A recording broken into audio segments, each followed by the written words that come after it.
Hello friends, నమస్తే. ఈరోజైతే నేను మీకు నేతి బీర 2 పాదులు పెట్టానండి. నేను 12x18 గ్రో బ్యాగ్లో ఒకటి పెట్టాను, 100 రూపీస్ టబ్లో ఒకటి పెట్టాను. చాలా అంటే చాలా బాగా వస్తున్నాయండి. మీరు కూడా చూస్తారా? చూసండి, చూడండి. 12x18 గ్రో బ్యాగ్ ఇది. నేతి బీర ఎంత ఫ్రెష్గా ఉన్నాయో చూడండి. ఆకులు చూసారా? చూడండి ఎంత హెల్దీగా గ్రో అవుతుందో చూడండి. ఇక్కడ నేను పించ్ చేశాను అనమాట. ఇది ఫస్ట్ కటింగ్ అయింది. 3G కటింగ్లో ఫస్ట్ కటింగ్ అయిపోయింది.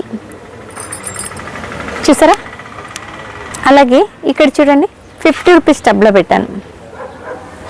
ఎంత హెల్దీగా పెరుగుతుందో చూడండి. ఆకులు అయితే చూడండి ఎంత హెల్దీగా ఉన్నాయో. చక్కగా నేను జిఎం వైర్ కట్టాను కదా, దాన్ని అల్లుకొని పైకి ఇలా పాకేస్తూ ఉంది. చూసారా? మరి ఈ షార్ట్ కనుక మీకు నచ్చితే ఇలాంటివే చెప్తూ ఉంటాను. పోరంకిస్ గార్డెన్ ఛానల్ మాత్రం తప్పకుండా సబ్స్క్రైబ్ చేసుకోండి, ఒక లైక్ ఇవ్వండి. Thank you.